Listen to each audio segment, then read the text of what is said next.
अमेरिकेमधील new Jersey शहरात 15 डिसेंबर 1996 हा दिवस नेहमीसारखाच होता। वातावरणात थंडी आणि काहीसं चैतन्य होतं। शहरातील विलिंगबोरो इथं राहणारी 12 वर्षांची सेलिना जेनेट नेहमीप्रमाणे झोपेतून उठली होती। या मुलीचा वेगळेपणा म्हणजे ही किशोरवयीन मुलगी आई होणार होती। ती 9 महिन्यांची गरोदर होती, पण बाळाचे वडील कोण आहेत हे तिने कुणालाही सांगितलं नव्हतं। अगदी तिच्या कुटुंबालाही बाळाच्या वडिलांविषयी काहीही माहिती नव्हतं, पण त्यांनी आपल्या मुलीला पाठिंबा दिला। 15 डिसेंबरला ती नेहमीप्रमाणे रात्री जेवली आणि झोपी गेली, पण दुसऱ्या दिवशी सकाळी ती अचानक बेपत्ता झाली। तिचा सर्वत्र शोध घेण्यात आला, मात्र ती कुठेही सापडली नाही। ही एखाद्या चित्रपटाची पटकथा नसून एक सत्य घटना आहे। सेलेनाचं हे प्रकरण अमेरिकेतील अशा निवडक प्रकरणांमध्ये समाविष्ट आहे की ज्याचं गूढ आत्तापर्यंत उलगडलेलं नाहीये। आज या प्रकरणाला 27 वर्ष उलटून गेलेली आहेत, पण सेलिना कुठं गेली किंवा तिचं काय झालं हे कुणालाही माहिती नाहीये। सेलिना बेपत्ता झाल्याच्या बातमीनं सर्वांनाच धक्का बसला।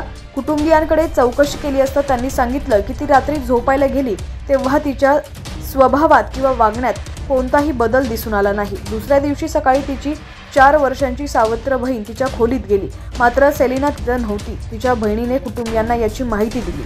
तिच्या पलंगावर उशी आणि चादर अशा प्रकारे ठेवली होती की ती अजूनही खोलीत झोपी गेलेली आहे असं वाटत होतं। तिने सोबत काहीही नेले नव्हतं। तिची पैशाची पर्स सुद्धा घरातच होती। सेलेनाच्या सावत्र आईनं पोलिसात तक्रार दिली की झोपण्यापूर्वी तिनं प्रत्येक गोष्टीसाठी सर्वांचे आभार मानले होते। ती बेपत्ता झाल्यानंतर कुटुंबियांच्या लक्षात आलं की ती याच कारणांसाठी सर्वांना धन्यवाद म्हणत होती। पोलीस अनेक आठवडे तिचा शोध घेत होते, पण त्यांच्या हाती काहीही आलं नाही। जेव्हा सेलेनाच्या प्रसूतीची तारीख जवळ आली तेव्हा पोलिसांनी सर्व हॉस्पिटलची चौकशी सुरू केली, जेणेकरून ती कुठे ॲडमिट झाली असेल तर त्यांना तिच्याबद्दल माहिती कळू शकेल। मात्र सेलेनाचा कुठेही माहिती किंवा पत्ता मिळाला नाही।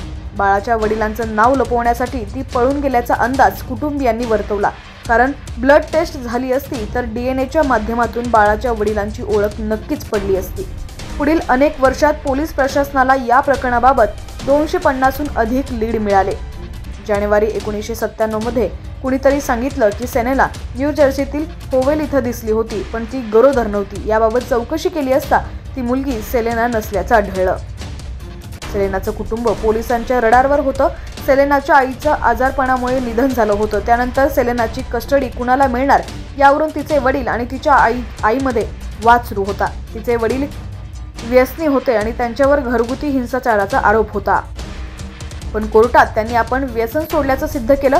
त्यामुळे सेलेनाची कस्टडी वडिलांनाच मिळाली। त्यानंतर सेलेना तिच्या वडिलांसोबत आणि सावत्र आईसोबत राहू लागली।